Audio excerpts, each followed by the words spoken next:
Also, if you wish to get a certificate of attendance for this webinar, you can send me an email or send an email to calpro@air.org, and we will give those out by request only. And I will now hand it back over to Sharice. Thank you.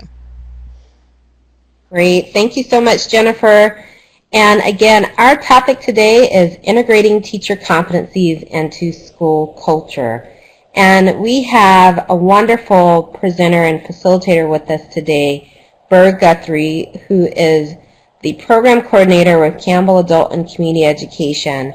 And he's going to be sharing with you his program's experience with integrating the adult education teacher competencies into his school and how they use them as a tool along with the ICSA to really begin to create change and make improvements within the classroom.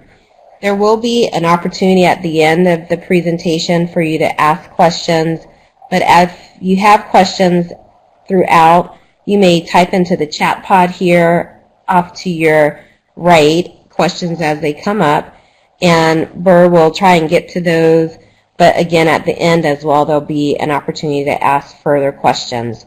So with that, Burr, I'm going to turn it over to you so that you can begin. Thank you for the great introduction, Sharice, and thanks to the CalPro staff, not only for today, but for the series and for ongoing support to the field. We're lucky to have CalPro supporting us in California. So we'll get right into it. Integrating teacher competencies into school culture.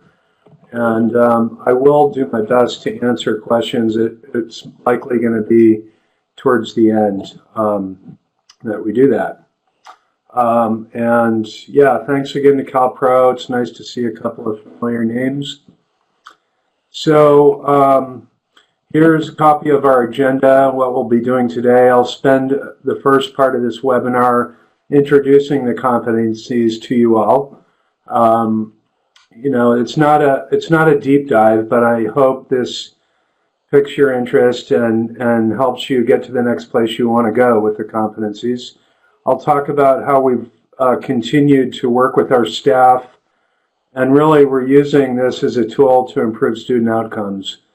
And we try to be very student-centered at our school.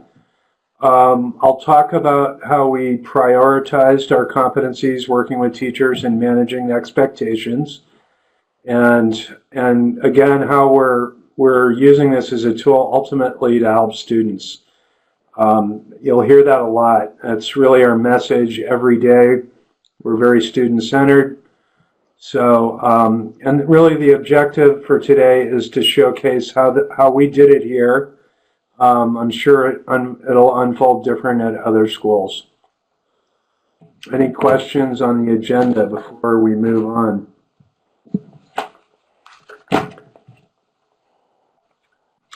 Okay, great. So first thing, I just want to do a quick poll. Looks like we've got about 17 people here, and I know at least 2 of those are CalPro staff, so not sure if they'll participate, but I just simple yes, no. Do you know about the new adult ed teacher competencies? And I'll give you, what, 30 seconds, or I don't think we need a full minute. Okay, more than half know about the competencies. That's good. And it's good that there are some people that don't know, because I'm hopeful that this is a good introduction and will give you some resources to go a little further for those 5 folks who are not familiar with the competencies. Moving right along here. So a little background. The competencies were developed with the U.S. Department of Ed and the Office of Career Technical Adult Ed with our colleagues at American Institute for Research, which I believe is the umbrella organization for CalPro.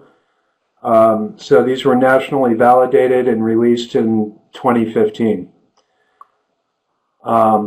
So let's take a look at them. If you recall, a few years ago, we wrestled with, I think it was 43 competencies. It was just a really big batch of competencies that it was hard to get around them. So at any rate, Campbell, when they came out, we were pretty happy, and we wanted to use them. We knew we wanted to use them, and that's what I'll talk about today. So we're going to start. There are 17 competencies, and they are organized nicely into 4 categories. So we're going to take a look at those 4 categories, and we will be glancing at the individual competencies, and I'm going to ask you to read through those kind of quickly in a few minutes. So the 4 domains of the 17 competencies are here. There's a link. This is a really nice interactive tool, so recommend you click on this now or later, or use this graphic tool. It's pretty good. And the domains are organized in 4 distinct areas, and you can think of them this way. Domain 1 is about student data. Domain 2 is about high quality instruction. Domain 3 is about engaging our students, and Domain 4 is all about professional development and a growth mindset. And yeah, again, it's a great graphic because you click on one of the domains, and then it opens up and it will show you what the performance indicators are for that domain. For example, it'll give you activities like collecting data from a student needs assessment. And then you can actually click on the performance indicator and get a sample illustration of what it looks like in the classroom. And that could be, simple things like dissecting a student's goals. If they're in ESL, we know you're trying to improve your English, but what are your goals after that? What's your long-term goal? And through that, we discover, oh, yes, I do want to go to college, or I'm trying to get a raise, or I'm trying to get into the ABE class so I can get my diploma.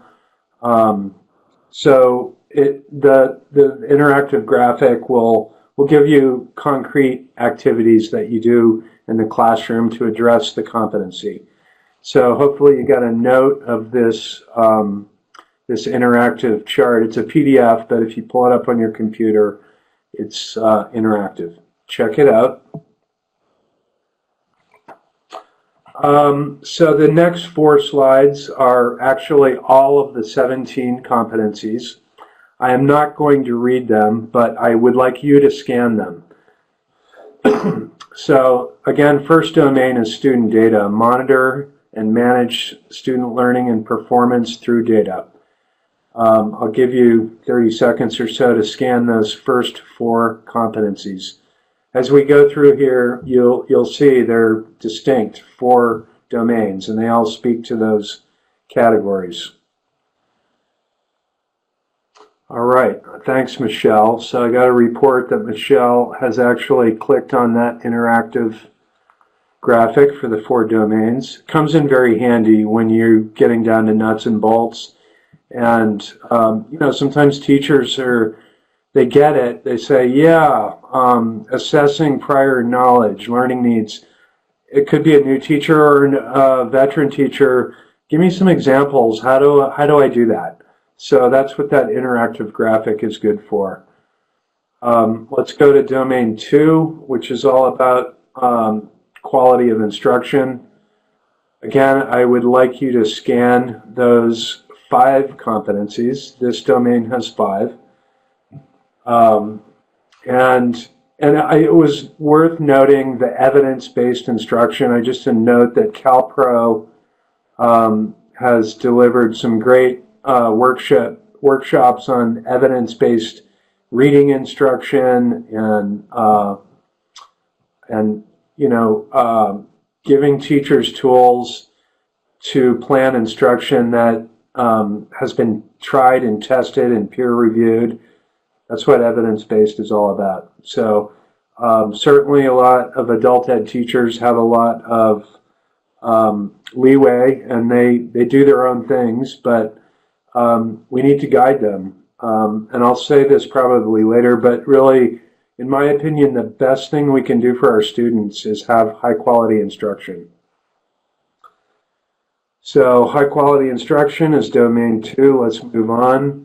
Domain 3 is all about how we communicate with our students. Effectively communicates to motivate and engage learners. We know with adult learners, they're different than kids. They're not mandated usually to be there. And if they're not getting what they need, they usually leave. We also like to use the term stop out as opposed to drop out. Sometimes they have to leave. As life happens, a new job, they need to change their schedule, childcare, transportation. But it's kind of rare that a student actually drops out. But if they're not getting what they need, they're going to go somewhere else. So persistence, looking at persistence, checking in with your students, really working to engage your learners. And we'll talk a little bit more what that means. You know, for us, it's really getting to know our students. And the fourth domain is all about staff development. Of course, all of our teachers are credentialed. We want to treat them as professionals, and we want them to grow. Just like, you know, you want your doctor to be learning new stuff too. There are new things happening in the field of education all the time. We want our teachers to embrace that and grow. And I've mentioned a couple of times that we like to talk about being student-centered in Campbell, but we're also pushing our teachers to grow, and we try to build in paid time for that as well. So those are your 4 domains with the 17 competencies. Real briefly, domain 1 is about student data. Domain 2, high quality instruction. Domain 3, engaging learners, and domain 4, professional development. Okay, another great tool, and I'm going to dissect this a little bit near the end of our talk today and talk to you about how we used it, but this is commonly referred as the ICSA. It's the Instructor Competency Self-Assessment. There is a link or a PDF of this also, but you can see the URL there. A nice tool, and I'm going to explain a little bit more why I like this tool so much. And the concept of self-assessment, I think, fits really well. I'm glad CalPro brought this out, and I just want you to see this. I think when I've done this a couple of times. I did it a year or 2 years ago, and then I did it a couple of days ago. I just wanted to be fresh when I'm talking about it.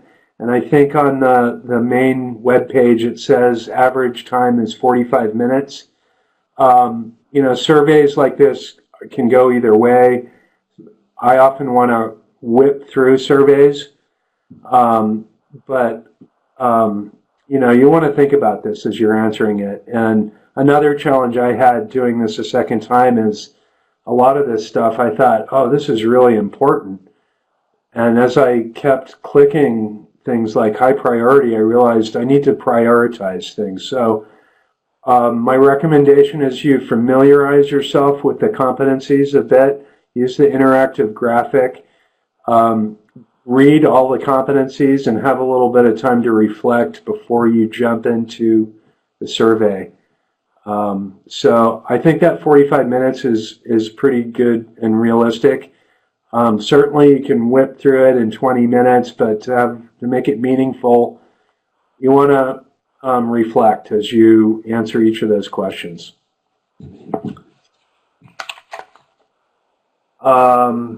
Cecilia says this is not a clickable link. I think there is a file at the end of that. So one of the things I'm going to talk about with this tool is we did it a couple of different ways at our school. Oh, thank you, Sudi. There's a clickable link. the way we introduced it, we didn't do the survey right up front. We got teachers warmed up with the competencies and introduced them and talked about them and talked about what might be important for our school as a whole. So we used some staff development days to get people on board and think about, before we even introduced the survey, ask teachers to think about what we needed as a school. And my point is that we got different results when we said, what do we need as a school? And then a couple of months later, we said, okay, now we want you to do this survey and find out what surfaces as important to you individually. And so when I did this a second time, what surfaced as important to me was not what our whole school thought was so important, and that's okay. We knew that was going to be different, and that's okay. Moving on, we're going to do another poll here. So I've given you some time I asked you to scan those competencies, and I'll tell you, and you've got the 4 domains here. So I want you to think about which domain do you think is the most important to your practice this fall? Because really they're all important, but as adult schools and agencies, we're all at a different place. So what's important to you this year, right now? We just got started for the year, and directors and administrators and coordinators are all thinking about what are our goals this year, what do we need to be focusing on. So I'm asking you all, and getting some results coming in, to think about which domain looks like the most important to you. That it looks like we're done, and clearly domain 2 is surfacing. So that was the same for me when I did this self-assessment individually, domain 2. And I said a few minutes ago that I think the most important thing we can do for adult learners is to have high quality instruction. So no surprise there, but I will tell you, as an agency, as a school, for our whole school, we came up with a different one. So that's interesting. And then there were a few people that answered domain 3. So again, I think they're all important. And nobody said domain 4, yet here you are doing a little PD on your own. Maybe some of you are doing this on your own time. So interesting results. But I'm not surprised domain 2 surfaced as the most popular one. Okay, let's have a little time of interactivity here, and I might be able to answer some questions if they come up. I want you to think about how do you see your school identifying which domain and competencies to focus on. Remember, I referred back to the prior competencies. There were, I think, 43, and it was really hard to get a grip on those and try to focus and make progress. But bringing them into distinct domains and having 17, I think, is a lot easier for people to get their mind around what can I achieve this year. So what is interesting for you? What is needful at your school right now? So take a look at some of these. Cecilia says, I feel that the other 3 are the foundation for domain 2. I don't disagree with that. Yeah, of course you want high quality instruction, but I'm going to just not necessarily a spoiler alert, but I told you as school-wide, in Campbell, we looked at these 2 years ago now. So at that time, there were a lot of questions about then the end of AB 86 and now AB 104, Adult Ed Block Grant, and what is going on? We're getting this block grant, and they're telling us we're going to be awarded our funding based on outcomes. That really drove our agency to land on domain 1. We thought we've got to improve our data. So that's my little spoiler alert, is as a school, we easily reached consensus that we need better data. We want to improve it. And when we did that, we didn't, that didn't mean the other domains were not important. So I want to look at a couple of other items here. Alyssa, our school is really focusing on retention. Okay, domain 3, engaging student learners. So important. I remember 15 years ago, we put a lot of energy into persistence, and remember John Cummings did his force field analysis, and persistence was a big deal. You know, if you can get people to stay and persist, you're going to get better results. So good point, Cecilia. Carol talks about keeping students focused and engaged also, domain 2. Wait, that's domain 3, isn't it? And Christy talks about with the block grant, we have 20 new teachers in 2 years. Wow. Some with no experience, others with no adult ed. Helping them teach adults is very important. Agreed. It's not uncommon in adult ed. We get teachers from K-12. Maybe they're retired or they just are switching gears. But it's really true. High quality instruction is important. So staff development. I see at least one other person typing, so I want to hold back before we move on. And again, you know, when we had 43 competencies, you know, a webinar like this would have taken 3 hours, but to have them categorized into 4 domains gives us an opportunity to really zero in. And, you know, when we did the poll, it went really quick, and 80% of you landed on domain 2. Juan, our school is focusing on high quality evidence-based on instruction. Monthly, we have a meeting where teachers share teaching best practices to elevate instruction to satisfy students' needs. Good. I, you know, been to a lot of department meetings and led a lot too, and it's so common to see that where you'll start the meeting with a best practice, and I think it's always a great idea. We want to hear what's working for you all. However, you get into the WASC mindset, and I like this, and the work that I've done with CalPro and at other schools on PLCs. I really like to focus on student learning, focus on learning as opposed to teaching. So, and that also impacted our decision as a school to land on data. So maybe that sounds dry, but what we were doing, we were focusing on learning. Let's look at our data. Is that right? Let's improve our data. Oh, it is right. We need to do something about the learning. And maybe we come back to domain 2, high quality instruction, but just a note on Juan's point, sharing best practices. I like that, but I like to focus on learning as opposed to teaching when we're talking about, and that fits in with the student-centered focus that we have. Okay, thank you for that. Thank you, Cecilia. It's hard to know what really works without data. Exactly. I think you can make arguments for any of these. So I want to acknowledge that they're all good points.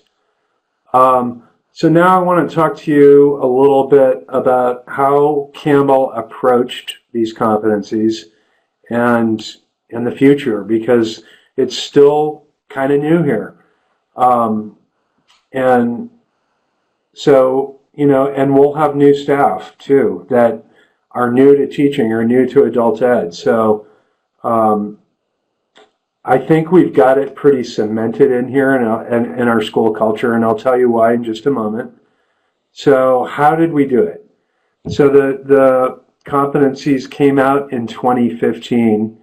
That late summer, early fall, when we got together as a whole school, I hope many of you have built into your work schedules some paid professional development days. In Campbell, we have 3. We have the back to school event in mid-August. We have a second paid professional development day in October. We always try to align these with district events as well. And then a third paid staff development in January. We have a handful, I'd say more than a handful, maybe a dozen teachers who are permanent. They're contracted, so these professional developments are built into their contract. So the expectation is that you are there and attending. And of course, not all of our part-time teachers can come. If we're doing a professional development in the day, they may have day jobs, but we highly encourage them and we pay everybody. And it's not just those 3 days. I mean, the back to school event in August is where we kind of set the tone, and that tone is weaved through department, staff level meetings throughout the year. And it's kind of the idea, we're going to set the tone, let's take a look at our action plan. So it was that in 2015, in the August 2015, we introduced these new competencies. And I don't like this word a lot, but I want to use it to illustrate a point. It was a little bit of a soft pedal. We introduced the competencies and talked about, isn't it great that there are 17 as opposed to 43? And we spent a little time. What we did not do is say, here are the new competencies. You're going to be evaluated on these. Get ready. So that's why I said we soft pedaled it. We did some nice interactive activities around the competencies, and we introduced them in a way where people were not feeling it was rammed down their throat, and we talked about them in a language that was supportive. And so it was that first year that there was an introduction, and it was at that time we didn't actually use the self-assessment yet, but we spent a fair amount of time. I think it was the second professional development event in October of 2015 when we brought it up again, and were able. People said, we need to do better. We need better data. Some people said, I'm not sure if our data is correct. Other people said, well, it looks pretty good to me, but it doesn't. It shows where our areas of improvement need to be.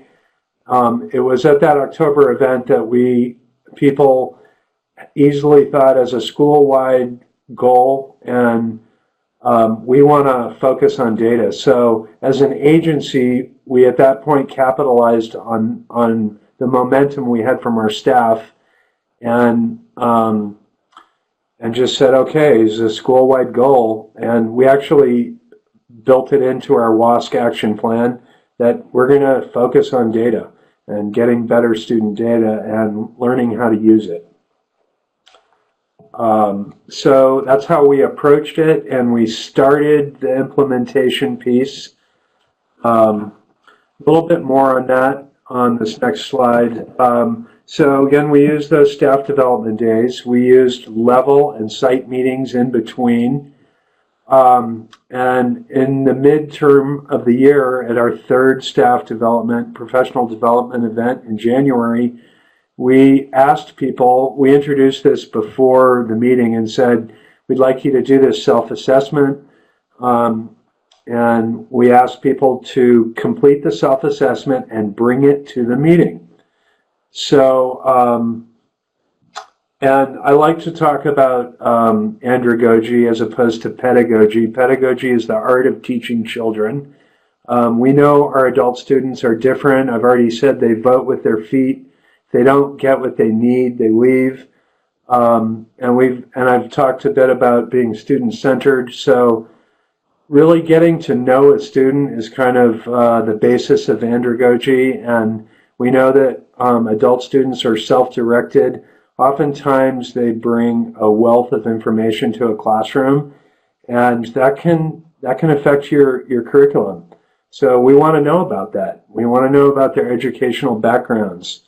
So so the whole idea of valuing what our students bring, we do that with our staff too. You know, we value you. We want to give you what you need. We want you to be happy. We want you to be an effective teacher that's producing good outcomes for our students. So that's how we introduce the self-assessment. And so that third bullet there, I think by this point we already had buy-in. There wasn't anybody saying, I don't like these competencies, they don't fit. We never got that because, as I said before, we kind of introduced it in a real soft way. And I think after that first meeting when we introduced these, we're always talking about how great CalPro is, and we support our teachers and pay them to participate with CalPres. So I think we had buy-in pretty easy. And it's another term that you hear a lot. I wanted to go beyond buy-in. So with the self-assessment, we were starting to get teachers to take ownership and acknowledging, hey, that's interesting. So people brought their self-assessment to our meeting, and we pulled those results apart and talked about it. And through that, we said, okay, you're taking ownership of your own professional growth. Excuse me. And in a moment, I'll tell you how we wanted to take it even further and have them be the authors of their own staff development, as it should be. And you don't want your boss saying, you're going to make improvements in some area. Well, that could happen, but to have a great staff relationship and being able to work with your teachers and staff, give them the tools they need and empower them. So that was kind of my point, from buy-in to ownership to authorship. So authorship, it was at this point, so this is the 2015-16 school year. These are still pretty fresh. We're hearing some talk in the field about them. At this point, we had ownership. Teachers were behind it. It was at this point that our forward-thinking former progressive director, who was on the negotiating team at the district office, brought these to the HR and the superintendent, and with full transparency with their teachers union, which had a couple of adult ed reps there, proposed that we get these into our bargaining contract and use the 17 competencies as an evaluation for performance review. So at that point, and it went surprisingly smoothly. Of course, the district leadership thought, wow, that's a great idea. And as I prepared this and worked with Charisse and folks at CalPro, I was personally reflecting on how this might go different in different districts, depending on your region. I spent 10 years working up in the East Bay, and it's a different culture up there. I worked in Berkeley and Oakland, and I don't know if it would go as smoothly there. I don't know that for sure, but I get a sense that if you try to get these into your bargaining contract, it might be a challenge. I don't know. So I think it was about last spring I started talking to Charisse about this idea of putting together a training on the competencies, and I don't know if it was Marion or somebody else at CalPro, but maybe it was me. I mentioned it was in our contract, and they said, "What? It's in your contract? How did you do that?" So that's what I wanted to tell you. That's how we did it. We spent a lot of time with teachers. On this slide, you can see the actual language that I pulled right out of our bargaining contract, and this is public info. You can go to our district website and find this contract. So teachers, again, I reflected thinking some teachers are going to push back on this, but they didn't. And so now this is how we evaluate teachers. And I think other people will have different approaches to this, but when I work with teacher evaluation, I'm very clear with teachers up front that it's not a punitive process. We're here to help you.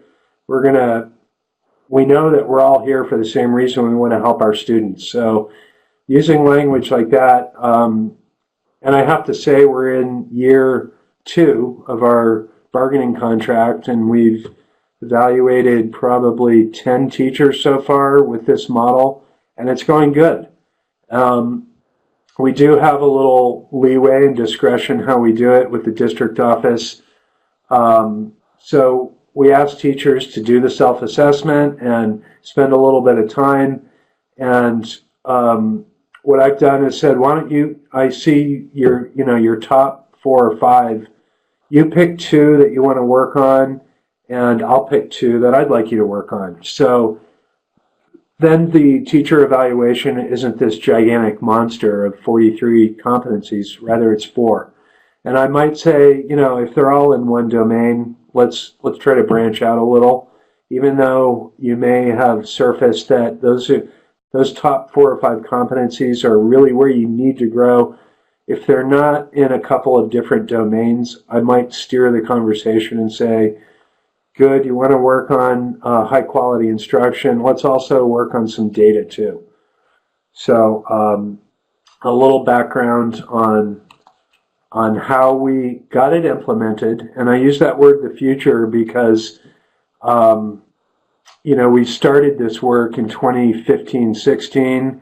By the end of the year, we had it in the bargaining contract. So last year was the first full year. So we're going into year 2 of our new teacher contract. We have a pretty good relationship with our teachers union here. At the high school, it's a little different. It's the same contract. You'll notice we're Unit B, but it's not an adversarial relationship. We work with our site reps on issues. Okay. I think it might be a good time for a chat. So getting teachers on board chat. So I want to get your ideas here, and this is useful for me, and plus I need to take a break from talking. But I want to get your ideas. What professional development activities do you think support teacher growth to activate that and get them going? And how can structured professional development benefit students at your site? Okay, good. Thank you. I want to encourage everybody to get a couple of ideas up there. This is good for me. So I hope you're getting a quick introduction. As I mentioned at the end, you'll have some resources to delve a little further into these competencies, as you should.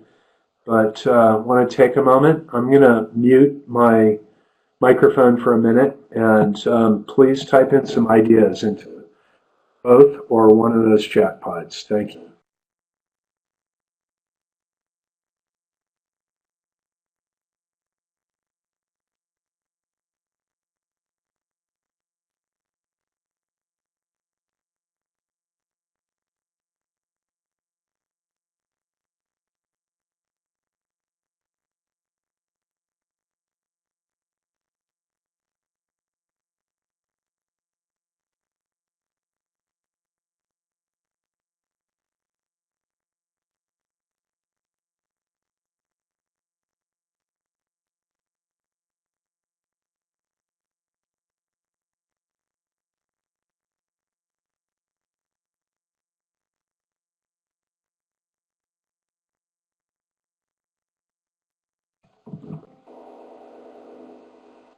Okay, Mon and Elisa, thank you. Good points. So first I want to address Mon, on question number 2. How can structured PD benefit adult students? Your question is, how did I choose 17 out of 43 competencies again? Didn't have to do that. You'll see later, we're going to give you a link to a PDF of all 17 competencies. There are only 17 now. In the past, before these were developed and approved by the U.S. Department of Ed with the Adult Ed Division, there were 43. So these are new competencies, relatively. In the past, there were 43. And we're excited. There are 17, and they're broken into distinct 4 domains. So it's really more manageable. And the language has been improved. So I hope I answered your question, Mon. Let's go back over to question 1. Teachers need a boost once in a while to excite them about teaching, and PD invigorates. Absolutely. You know, I love going to our state CCAE state conference every year. I just come back invigorated. It's a great networking. Our colleagues are sharing. And then we try to do that locally too. And maybe once or twice a year, getting a small team up to Sacramento to do something intensive with CalPro or these webinars.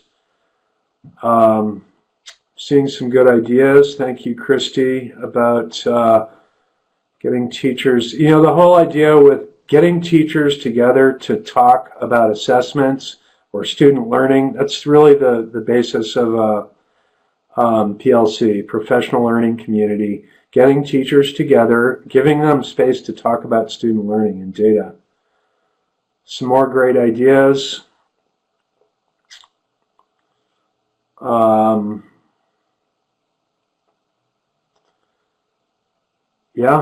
Michelle, you're right. Go into PD activities with one or few expectations. That's a good lesson in life, really.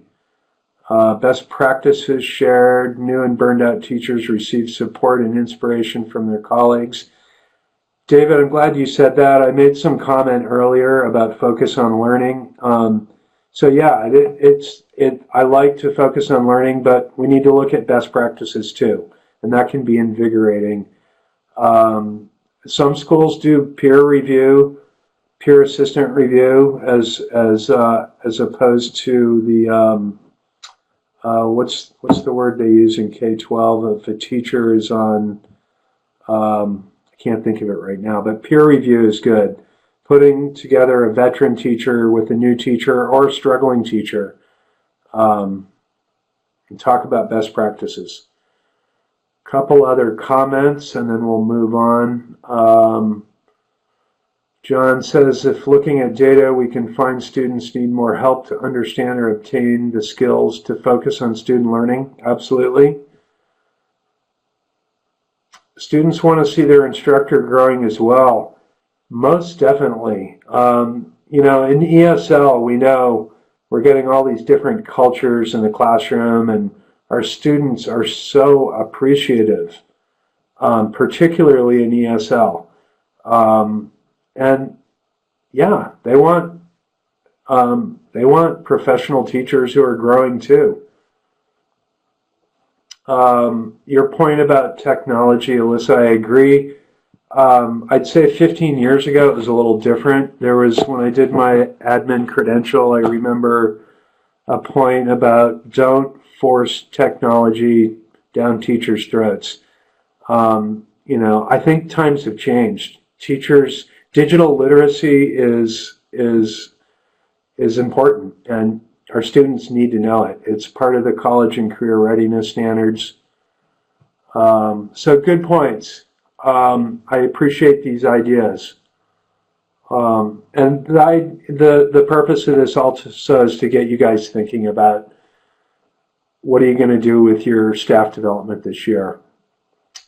Maybe I was hoping to see somebody say, I think we'll develop a staff development with these competencies. I encourage that. And if you want to, I think, I can't speak for everybody at CalPro, but I think we'll all support you if you want to do Okay, thank you for that chat. We're going to move on. Got about a few minutes left here, so I touched on this a little bit, and I've made a few references to the former set of competencies that are no longer with us when there were 43, but still with 17. You know, you have teachers do the self-assessment. There's still 17 there. And you can't expect, you have to have reasonable expectations in terms of a student's growth and a teacher's too. So what I mean about managing expectations is that, as I mentioned, we ask teachers, we'd like to work on your performance review, your formal evaluation through the lens of 4 of the competencies. So great job, you did the self-assessment. Which 2 are really important to you? And let them pick those. That's part of the ownership and authorship. And work with them and say, you know, they knew they had 4, so we're going to say you pick 2, and I'd like to pick 2, and those 2 could be negotiable. They're negotiable for me. If I say I'd like to add these 2, and a teacher pushes back, I'm okay with that. Is there another? Here's another one I'd like to do, but remember, I want to pick 2 also.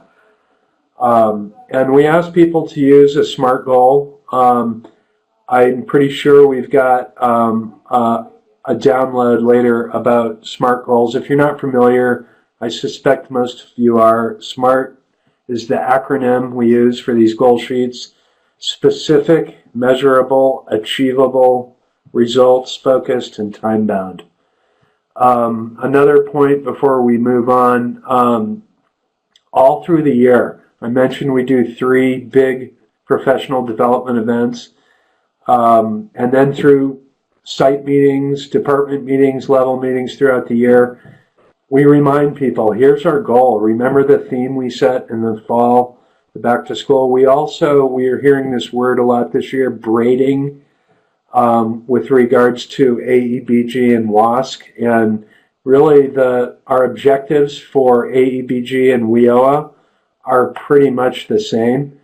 And then you weave into that WASC. So we've got our action plan, and we just tell teachers, keep those things in mind, and we put those on agendas so that they're on our mind too.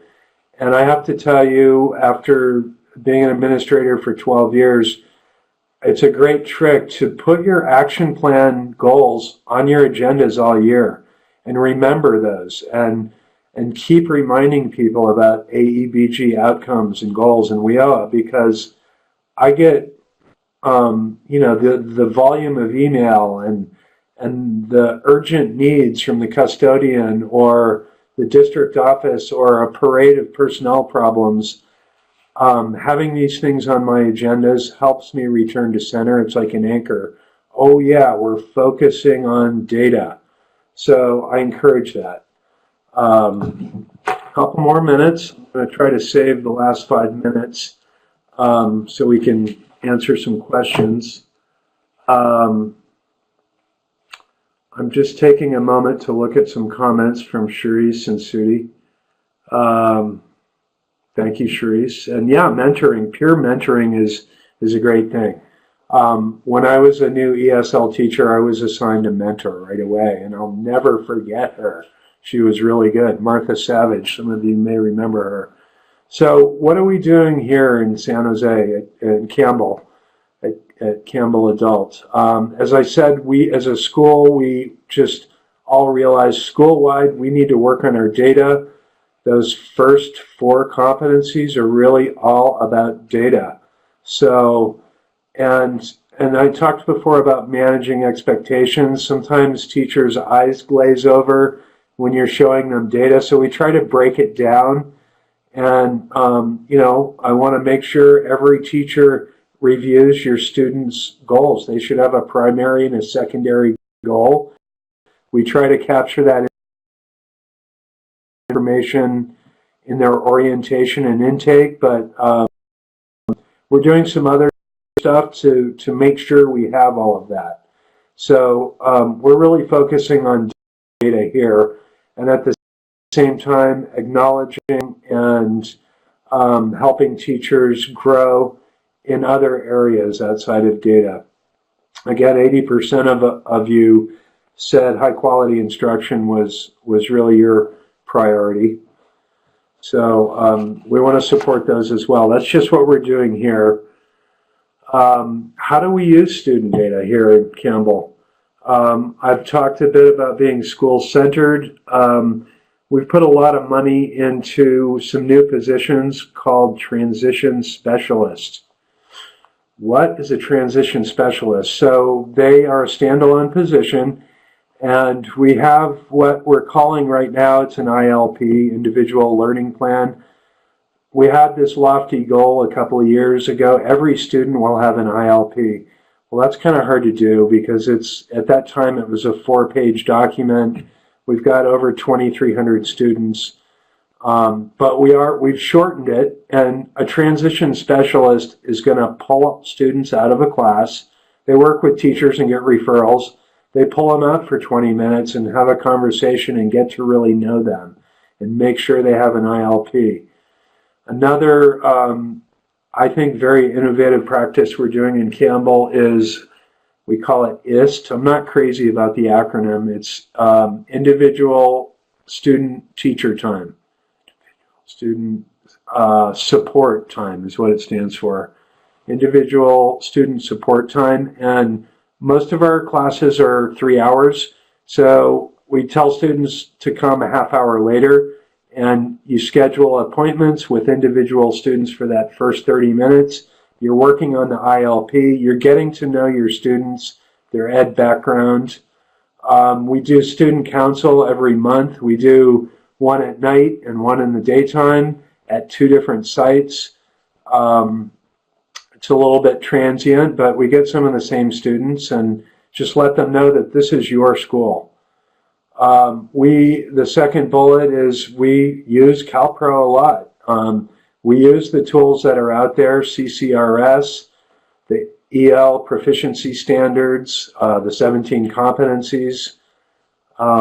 And again, we're just really trying to understand our students' needs so that we can, the better we know them, the better data we're going to get, and can inform us on what professional development we need to do to be better teachers.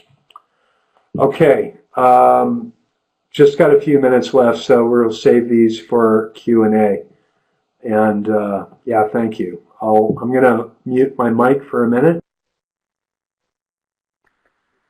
All right. Well, thank you very, very much, Burr, for this wonderful webinar presentation. We have his last slide here with his contact information. We've learned a lot about the teacher competencies and using them to really improve the school culture through the competencies. And we appreciate the real example of how you did it. If there are any questions, there are about 2 minutes left to ask some final questions for Burr. We also have some files in the center pod, the SMART goals, the teacher competencies PDF, and then the link to the PDF for this actual webinar presentation. I encourage you to upload those files so that you can have all of those. And then in the far right, you'll see some web links listed there for the evaluation of this webinar, as well as to the CalPro ICSA, which was also shared in the chat earlier today. Again, thank you, Burr, and I will mute my mic, and Burr, you can answer some of the questions. I see one there that you've already responded to. And for everyone else, I encourage you to check the CalPro calendar. We will be offering a number of administrators webinars this year for you to get more information about hot topics as they are occurring in the field right now. And thank you, Burr and Jennifer, for this webinar again. Thank you, Cherise. I think actually I will answer some of these questions on my microphone. Cecilia, how do we improve data? It's a good question. It's hard. It's really hard. So And I did say that we tried to break it down so that teachers aren't glazed over looking at a mountain of data.